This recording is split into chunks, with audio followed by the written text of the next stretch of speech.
Cab book பண்ணீங்கன்னா இனி அதை ரெட் டாக்ஸில புக் பண்ணுங்க. சம்மர் வந்தாச்சு, எங்க கிட்ட விட்டுருங்க, நாங்க பாத்துக்கிறோம். GT Holidays, South India's #1 travel brand. மணப்பெண்ணின் பிரத்யேகமான திருமணம் விவாஹா சென்னை சில்க்ஸ். பொது வாழ்க்கையில் ஈடுபட்டிருக்கிறவங்களுடைய அந்தரங்க வாழ்க்கையை போய் பார்க்கறதுன்றது அது சரியில்லை. அரசியலில் நீங்கள் அவங்க அரசியலை விமர்சிக்கலாம். அதனால் இது ஒன்றும் பெரிய விஷயம் இல்லைங்க. இது அரசியல் நோக்கத்துக்காக ப்ளோ அப் பண்ணுறாங்க. இப்போ அவங்களுடைய அந்த விவாகரத்து இஷ்யூவெல்லாம் இப்படி தான் கார்டு போட்டுட்டு இருந்ததா, நொடிக்கு நொடி அந்த அஃபிடவிட் பெட்டிஷன் எடுத்து இப்படி தான் வரிக்கு வரி டீ கோட் பண்ணாங்களா? சரி, இது ஒரு அற்பத்தனங்க, அரசியலுக்காக நடத்துகிற அற்பத்தனம். டிசம்பர் மாதம் அவங்க திருமதி சங்கீதா கையெழுத்து போட்டிருக்காங்க அந்த அப்ளிகேஷனில். ஆனால் அது பிப்ரவரி 24 தான் கோர்ட்டுக்கு வருது, செங்கல்பட்டு கோர்ட்டுக்கு. ஏன் டிசம்பர் ஜனவரிலாம் அப்படியே வச்சுருக்காங்க, 2 மாதம் 3 மாதம். அடுத்தது கோர்ட்டில் சப்மிட் பண்ணி 3 நாள் கழித்து அது அப்படியே வந்து தான் சொல்கிறாங்க. எல்லாமே அரசியல் தாங்க, இங்கே எல்லாமே அரசியல் தான். இன்றைக்கி தனி மனித வாழ்க்கையை பற்றி பேசிகிட்டு இருக்க பல அரசியல் தலைவர்களுடைய தனி மனித வாழ்க்கை ரொம்ப மோசம். ஆனால் இதை ஏன் பேசுகிறாங்க அப்படின்னா, பெண்கள் வாக்குகளை கவர்வது, பெண்கள்கிட்ட திரு விஜய் அவர்களுக்கு இருக்கிற அபரிமிதமான செல்வாக்கு. எல்லாருமே விஜய் கிட்ட போனால் அப்புறம் நாங்கள் எப்படி ஜெயிப்போம்? கரூரில் இப்படி ஒரு அட்டம் நடந்தது. அவர் தான் கொலையாளி, கிரிமினல் அப்படின்னு சொல்கிறதுக்கு 1 மாதம் திமுக பிரச்சாரம் பண்ணாங்க, எல்லா மீடியாவும் பயன்படுத்தி. அமைதியாக இருந்தார் விஜய், கடந்து போனார்.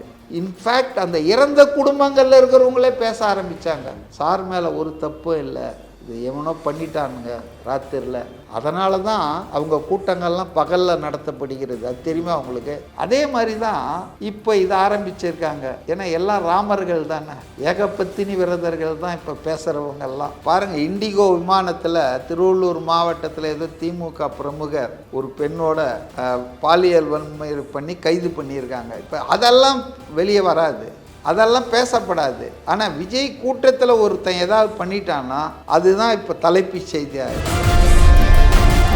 இப்போ விஜய் அவர்களுடைய இப்போ சமீபத்திய பயணம் இல்லை அவருடைய லைஃப் அப்படின்னு பார்க்கும்போது அவங்களுக்குள்ள இருக்கக்கூடிய அந்த பர்சனல் அப்படின்றது ஒன்று, அது பொதுவெளிக்கு வருது. அதை பற்றி பேச்சுக்கள் அப்படின்னா சில அரசியல்வாதிகள் பேசுகிறாங்க, அதுக்கு மேலே கருத்து சொல்ல விருப்பம் இல்லை, அது அவங்களுடைய தனிப்பட்ட விவகாரம். ஆனால் இன்னும் சிலர் அதை நேரடியாக விமர்சிக்கிறாங்க, அதை பற்றியெல்லாம் பேசுகிறாங்க. அப்படின்றத எப்படி பார்க்குறீங்க? எங்க பொது வாழ்க்கையில் ஈடுபட்டிருக்கிறவங்களுடைய அந்தரங்க வாழ்க்கையை போய் பார்க்கறதுன்றது அது சரியில்லை. அரசியலில் நீங்கள் அவங்க அரசியலை விமர்சிக்கலாம். இப்போ எந்த குடும்பத்திலும் நடக்காத விஷயம்லாம் இது ஒன்றும் கிடையாது. அதுவும் சினிமா உலகத்தை சார்ந்தவர்கள் ஏஆர் ரஹ்மான்லேருந்து பிரபுதேவாலேருந்து ஜெயம் ரவி வரைக்கும் இன்றைக்கி நிறைய டிவோர்ஸ் நடந்துருக்குங்க. அதனால் இது ஒன்றும் புதுமை அல்ல. நான் சினி ஃபிகர்ஸே டைவர்ஸ் பண்ணுறாங்க. இப்போ தனுஷை விட்டுட்டேன் நான். அதனால் இது ஒன்றும் பெரிய விஷயம் இல்லைங்க. இது அரசியல் நோக்கத்துக்காக ப்ளோ அப் பண்ணுறாங்க. இப்போ அவங்களுடைய அந்த விவாகரத்து இஷ்யூவெல்லாம் இப்படி தான் நியூஸ் கார்டு போட்டுட்டு இருந்ததா, நொடிக்கு நொடி அந்த அஃபிடவிட் பெட்டிஷன் எடுத்து இப்படி தான் வரிக்கு வரி டீ கோட் பண்ணாங்களா? சரி, இது ஒரு அற்பத்தனங்க, அரசியலுக்காக நடத்துகிற அற்பத்தனம். இது ஏன் இப்படி செய்கிறாங்கன்னா, டைமு கூட பாருங்கள் நீங்கள். டிசம்பர் மாதம் அவங்க திருமதி சங்கீதா கையெழுத்து போட்டிருக்காங்க அந்த அப்ளிகேஷனில். ஆனால் அது பிப்ரவரி 24 தான் கோர்ட்டுக்கு வருது, செங்கல்பட்டு கோர்ட்டுக்கு. ஏன் டிசம்பர் ஜனவரிலாம் அப்படியே வச்சுருக்காங்க, 2 மாதம் 3 மாதம்? டைமிங்கா என்ன, மாடல் கோட் ஆஃப் கான்டக்ட் வரணும்னு பார்த்துட்ருக்காங்களா? So there is a delay, wanted delay இருந்திருக்குது on the part of someone. அடுத்தது கோர்ட்டில் சப்மிட் பண்ணி 3 நாள் கழித்து அது அப்படியே வந்து தான் சொல்கிறாங்க. யார் வெளியே விட்டாங்கன்றதை நம்ம அறுதிட்டு சொல்ல முடியாதுனாலும் கோர்ட்டில் வந்த பிறகு அது வெளியே வந்திருக்குது. கோர்ட்லேருந்து எடுத்தாங்களா இல்லை எந்த மனுதாரரோ அதை அவங்களே விட்டுட்டாங்களா தெரியாது. இப்போ இதுக்கெல்லாம் நோக்கம் இல்லாமல் எதுவுமே அதாவது காரணம் இல்லாமல் எந்த காரியமும் நடக்காதுன்னுவாங்க. நான் என்னுடைய அனுபவத்தில் நான் என்ன சொல்கிறேன்னா, எல்லாமே அரசியல் தாங்க, இங்கே எல்லாமே அரசியல் தான். இன்றைக்கி தனி மனித வாழ்க்கையை பற்றி பேசிகிட்டு இருக்க பல அரசியல் தலைவர்களுடைய தனி மனித வாழ்க்கை ரொம்ப மோசம். அதனால் இது நம்ம பேசாமல் இருப்பது நல்லது. ஆனால் இதை ஏன் பேசுகிறாங்க அப்படின்னா, பெண்கள் வாக்குகளை கவர்வது, பெண்கள்கிட்ட திரு விஜய் அவர்களுக்கு இருக்கிற அபரிமிதமான செல்வாக்கு, கட்டிங் அக்ராஸ் த ஏஜ், சின்ன பொண்ணுலேருந்து வயசான அம்மா வரைக்கும் தம்பி விஜய், அண்ணன் விஜய் இப்படி தான் பார்த்துட்ருக்காங்க. ஸோ இது செக்மெண்ட் விமன் ஆஸ் விமன் எல்லாருமே விஜய்கிட்ட போனால் அப்புறம் நாங்கள் எப்படி ஜெயிப்போம்? கிவன் த ஸ்டாட்டிஸ்டிக்ஸு இன்றைக்கி வந்து 5,67,00,000 டோட்டல் ஓட்டர்ஸ் ஆஃப்டர் எஸ்ஐஆர் தமிழ்நாட்டில் அஃபிஷியலாக அனௌன்ஸ் பண்ணியிருக்காங்க. ஆண்கள் வந்து 2,77,00,000 பேர் இருக்கிறதா சொல்கிறாங்க. பெண்கள் 2,89,00,000 இருக்காங்க. ஸோ ஆண்களை விட 12 லட்சம் பெண்கள் அதிகமாக இருக்காங்க. ஸோ ஓவர்வெல்மிங்லி மெஜாரிட்டி வாக்காளர்கள் தமிழ்நாட்டில் பெண்கள். அதுக்கு அர்த்தம் என்னென்னா பெண்கள் வந்து டிசிசிவ் ஃபோர்ஸாக இருக்காங்க, தீர்மானகரமான சக்தியாக இருக்காங்க. அதை இன்னும் கொஞ்சம் விலாவரியாக உள்ளே போய் பார்த்தோம்னா அந்த டேட்டாவை 234 சட்டமன்ற தொகுதியில் வெறும் 15 சட்டமன்ற தொகுதியில் தான் ஆண்கள் தீர்மானகரமான சக்தியாக இருக்காங்க. வெறும் 15ல் 219 தொகுதியில் பெண்கள் தான் டிசிசிவ் ஃபேக்டராக இருக்காங்க. ரெண்டையும் நீங்கள் ஒன்று கூட்டி பாருங்கள். ஒரு பக்கம் தமிழ்நாட்டில் பெண் வாக்காளர்கள் டிசிசிவாக இருக்காங்க, மெஜாரிட்டியாக இருக்காங்க. 219 தொகுதியில் அவுட் ஆஃப் 234 219 அவங்க தான் தீர்மானகரமான சக்தியாக இருக்காங்க. இது ஒரு ஃபேக்டர். இன்னொரு ஃபேக்டர், விஜய் அவர்களுக்கு cutting across the age generally women, college student, school girl, அது போல் ஹவுஸ் ஒய்ஃப், அப்புறம் பாட்டி, எல்லா வகையிலையும் ground swell of support women கிட்ட இருக்குது. அது ரீசன்லாம் நமக்கு ஒன்றுமே தெரியாது. அவர் விரும்புகிறாங்க, அவர் தலைவராக ஆகணும், முதல்வராக ஆகணும்னு விரும்புகிறாங்க. இப்போ இந்த ரெண்டையும் சேர்த்து பார்த்திங்கன்னா இந்த டயபாலிக்கல் எஃபர்ட் இருக்குல்ல, சதி, அது ஏன்னு தெரியும். அதாவது அதுக்கு 2 ட்வின் எய்ம்.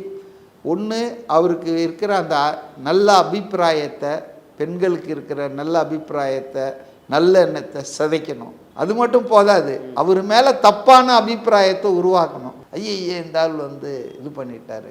அப்போ இந்த நோக்கத்தோடு தான் இந்த பணியை இவங்க செய்கிறாங்க. இது அவுட் அண்ட் அவுட் பாலிட்டிக்ஸ் தாங்க. இது ஒரு ஃபேமிலி, லெஃப்ட் டு தெம். அவங்க போகிறாங்க, அதை என்ன பண்ணிக்க போகிறாங்க, கவுன்சிலிங்கில் கூப்பிடுவாங்க. See the very fact is Vijay has not given divorce, requested divorce from his wife. இது வந்து திருமதி சங்கீதா என் மேரேஜை டிசால்வ் பண்ணிவிடுங்க, நாங்கள் பிரிஞ்சு போக விரும்புகிறோன்னு அவங்க கொடுத்துருக்குறாங்க. விஜய் விரும்பலை அதை.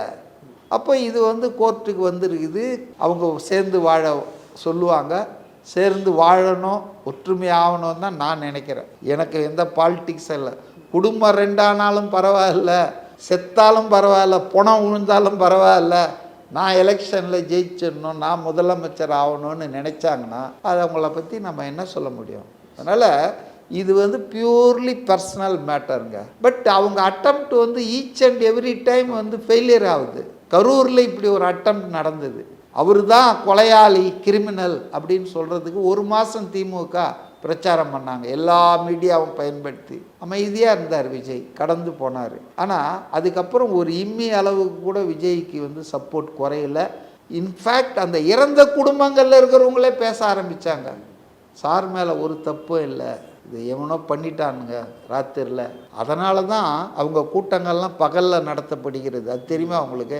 ஏன் வெட்ட வெளியில், ஏன் பட்ட பகலில் நடக்குதுன்னா, இல்லைன்னா மொட்டை வெயிலில் நடத்தணுமாங்க இவ்வளோ செலவு பண்ணி?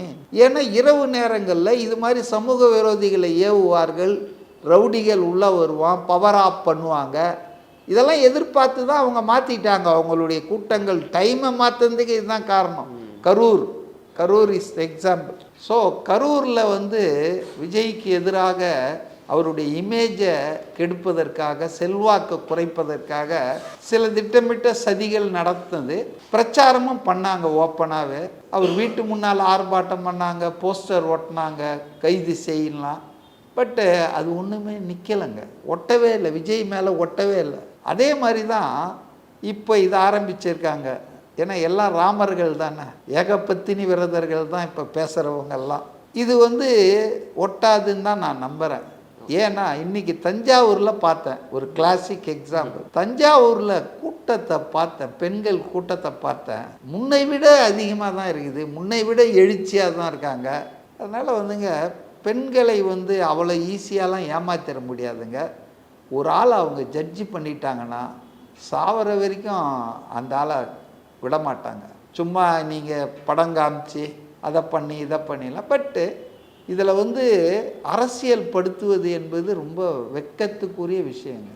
நீங்கள் விஜயனுடைய அரசியலை விமர்சனம் பண்ணுங்க, அவருடைய பேச்சை விமர்சனம் பண்ணுங்க, அவர் கட்சி நடத்துகிற விதத்தை விமர்சனம் பண்ணுங்க, அவர் மற்ற அரசியல் ரீதியாக எதோ ஒன்றா பண்ணுங்க.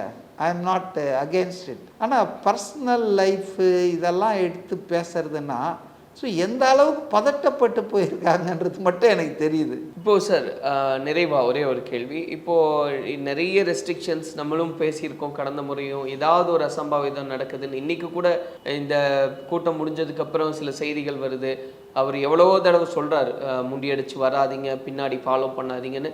ஆனாலும் அந்த காட்சிகளை பார்க்க முடியுது. இன்னைக்கு ஆக்சிடென்ட் நடக்குது, அவங்க ஆம்புலன்ஸில் போகிறாங்க அப்படின்றதெல்லாம் என்னதான் சொன்னாலும் சிலர் அவங்க கட்டுப்பாட்டுக்குள்ள இணங்க மறுக்கிறாங்க. அப்படின்னா இப்படியான ஆட்களும் இருக்காங்கன்னா அது திரும்ப திரும்ப அவருக்கு ஒரு பின்னடைவை ஏற்படுத்துது இல்லையா? இல்லை, இதில் விஜய்க்கு வந்து என்ன ரோல் இருக்கு? How he will be held? ஒரு லீடர் சொன்னால் ஒபே பண்ணணுன்றது தானே சார் அவங்களோட. அது மிலிட்ரி இல்லைங்க. ஒரு ஜனநாயக இயக்கத்தில் மிலிட்ரி கிடையாதுங்க. அங்கே வந்து மிலிட்ரியில் சீனாவில் லீடர் சொல்கிறத கேட்கலன்னா சுட்டுடுவாங்க, இல்லை ஆள் காணாமல் போயிடுவாங்க, ஜெயிலில் போட்டுருவாங்க. ஒரு ஜனநாயக இயக்கத்தில் பட்டிங் பொலிட்டிக்கல் பார்ட்டி, ரெண்டாவது அதனுடைய காம்போசிஷன் யூத், ஜென் எக்ஸா ஜென்சி பாப்புலேஷனு. அப்போ அப்படி தான் இருக்கும். அது ஓடுற பாம்பை பிடிக்கும். நம்ம அப்பாவாக இருந்திருக்கோம், பிள்ளையாக இருந்திருக்கிறோம். நம்ம அப்பா எதாவது சொன்னார்னா அதை தான் மாற்றி தான் நம்ம செய்வோம். இவர் என்ன சொல்கிறது நாம் செய்வோன்னு. அப்போ அந்த தலைமுறையினுடைய ஆர்வ கோளாறு தான். அவர் எவ்வளோ தாங்க சொல்ல முடியும்? ஏன்னா அவர் வண்டியிலேருந்து இறங்கி ஒவ்வொருத்தனையும் மடக்க விட முடியும், அது பெரிய விஷயம் ஆகிடும் அப்புறம். அதனால் வந்துங்க இதை வந்து அந்த தோழர்கள், அந்த கட்சி நண்பர்கள் அவருக்கு நல்லது பண்ணுறேன்னு இன்றைக்கி பாருங்கள். இது இப்போ நீங்கள் சொன்னீங்க, நான் கவனிக்கலை. இப்போ இதை தான் வந்து ஆம்புலன்ஸை தான் காட்டிகிட்டு இருப்பான். அவங்க வந்து பிணந்தின்னி கழுகு மாதிரி காத்துன்னு இருக்காங்க. அவங்களுக்கு வந்து விஜய் மீட்டிங்கில் ஏதாவது நெகட்டிவ் நடந்துராதா பாருங்கள். இண்டிகோ விமானத்தில் திருவள்ளூர் மாவட்டத்தில் ஏதோ திமுக பிரமுகர் ஒரு பெண்ணோட பாலியல் வன்மை பண்ணி கைது பண்ணியிருக்காங்க. இப்போ அதெல்லாம் வெளியே வராது, அதெல்லாம் பேசப்படாது. ஆனால் விஜய் கூட்டத்தில் ஒருத்தன் ஏதாவது பண்ணிட்டான்னா அதுதான் இப்போ தலைப்பு செய்தி ஆகிடும். அதனால் they should be doubly careful. Anand அவங்க பொதுச் செயலாளர் இவங்கெல்லாம் கொஞ்சம் ஸ்ட்ரிக்டாக நடவடிக்கை எடுக்கணும். ரொம்ப பண்ணாங்கன்னா கட்சியிலேருந்து தூக்கிடணுன்றான் நான். இல்லை, வண்டியில் ஃபாலோ அப் பண்ணுறதெல்லாம் தாண்டி கூட இப்போ சில வீடியோக்கள் பார்க்க முடியுது. கோவிலில் ஒரு குண்டை இறங்குற நிகழ்ச்சியில் கொடியை வச்சுட்டு ஓடுறது, இல்லை அதான் வளாகத்தில் அவங்களுடைய பாடலை ஒளிபரப்பு. இது வந்து ஆர்வ கோளாறு, மேட்னஸ் தான் இது. என்ன பண்ணுறதுங்க? அதாவது சில பேருக்கு சில பைத்தியம் மாதிரி திரியிறேன்னு சொல்லுவாங்க தெரியுமா, அந்த மாதிரி இருக்காங்க. ஒரு முறை வார்ன் பண்ணலாம், ஒரு 2 முறை அவங்களுக்கு வந்து நடவடிக்கை எடுக்கலாம், சஸ்பெண்ட் பண்ணலாம் மெம்பர்ஷிப்பில் இருந்தால், இல்லைன்னா வெளியேற்றிடலாம். ஆனால் அவங்க மெம்பரே இல்லைன்னா வெல்விஷராக இருந்தாங்கன்னா என்ன மாதிரி, நான் தாவேக்கா மெம்பர் கிடையாது, நிர்வாகி கிடையாது, கட்சியில் கிடையாது, ஐ எம் எ வெல்விஷர். இப்போ நான் ஏதாவது பண்ணால் how can they control over me? என்ன அவங்க எஃபெக்ட் பண்ண முடியாதுல்ல. ஸோ அது உள்ளே போய் தான் பார்க்கணும். பட் இதுக்கு விஜயையோ தாவேக்காவையோ பொறுப்பாக்குவது, அவங்க தான் டெலிபரேட்டாக சொல்கிறாங்க இத்தனை பேர் தான் வரணும். இங்கே பாருங்கள், 4999 பேர் தான் பாட்டா ஷூ கம்பெனி மாதிரி போட்டாங்க. ஏன்னா 5000 ஆச்சுன்னா அதுக்கு பாதுகாப்பெல்லாம் ஆர்கனைசர்ஸை ஏற்றுக்கணும். அந்த எஸ்ஓபி அப்படி இருக்கு. அதனால தான் 4099 நிறுத்துகிறாங்க. ஆனால் அதெல்லாம் அவர் வந்துட்டார், அவர் பேச தொடங்குறாரு. அங்கே கூட்டம் 4990 தான் இருக்குது. இந்த 2 பக்கமும் ரோட்டில் பார்த்தீங்கன்னா அங்கே ஒரு 10-20 இருக்குது. வழி எங்கும் வர்ற கூட்டத்தை நான் கணக்கில் எடுக்கலை. அப்போ அவங்க எவ்வளோ நேரம் பொறுமையாக இருப்பாங்க? டக்குன்னு அந்த இரும்பு கதவுகள், அந்த வேலிகள்லாம் உடச்சிக்கிட்டு உள்ளே பூந்து அடிச்சு உள்ளே ஓட்டாங்க. நான் கண்ணால் பார்த்தேன். இப்போ இதை நீங்கள் என்ன சொல்லி தடுக்கிறது? பல கட்சிகளுக்கு ரூபா கொடுத்து, பிரியாணி குவார்ட்டரெல்லாம் கொடுத்து, பஸ் அரேஞ்ச் பண்ணி கொண்டு வந்து அப் அண்ட் டவுன் ட்ரிப்பெல்லாம் ஏற்பாடு பண்ணாலும் கூட்டம் சேர மாட்டேங்குது. இவங்க வர வேணான்றாங்க, இரும்பு கதவை போட்டு கேட்டு, போலீஸ் இருக்குது, ஒரு 20 போலீஸ் நிற்கிறாங்க அந்த இடத்துல, தடிச்சிட்டு போகிறான். வேலூர்லேயும் நான் பார்த்தேன். இது என்ன பண்ணுறது? இது ஒரு மேட்னஸ் தான் இது. இதை நம்ம வந்து எப்படி தவிர்க்கணும்? யார் தவிர்க்க முடியும்? காவல்துறையே நிற்கிதுங்க. காவல்துறையை மிஞ்சிய பாதுகாப்பு யாராவது கொடுக்க முடியுமா? அதனால் இது ஒரு மேட்னஸ், ஒரு கிரேஸ் இருக்குது. அது இளைஞர்கள் இப்போ அதில் வந்து கொஞ்சம் வயசானவங்களாக இருந்தால் கொஞ்சம் அவங்க சரி கண்ட்ரோல் பண்ணிக்குவாங்க. இது இளமை துள்ளலில் வந்து பண்ணுது அது. ஆனால் அவங்களுக்கு புரிஞ்சுக்கணும், அவங்க கெட்ட பேர் வந்து அவங்க தலைவருக்கும் அந்த கட்சிக்கும் வருது. இது தொடர்ந்து மற்றவர்கள் இதை எதிராளிகள் பயன்படுத்துகிறார்கள்னு தெரியாமல் இது வந்து நம்ம என்ன பண்ண முடியும்? ஸோ நிறைய விஷயங்கள் இன்றைக்கி பேசியிருக்கோம் சார். பார்ப்போம் இன்னும் அடுத்தடுத்து அவருடைய பயணங்கள் எப்படி இருக்குது, என்ன மாதிரியான இம்பேக்ட் க்ரியேட் பண்ணுறாருன்னு, அதை ஒட்டி நிறைய விஷயங்களை பேசலாம். நன்றி சார். கேப் புக் பண்ணீங்கன்னா இனி அதை ரெட் டாக்ஸில புக் பண்ணுங்க. சம்மர் வந்தாச்சு, எங்க கிட்ட விட்டுருங்க, நாங்க பாத்துக்கிறோம். GT Holidays, South India's #1 travel brand. மணப்பெண்ணின் பிரத்யேகமான திருமணம் விவாஹா சென்னை சில்க்ஸ்.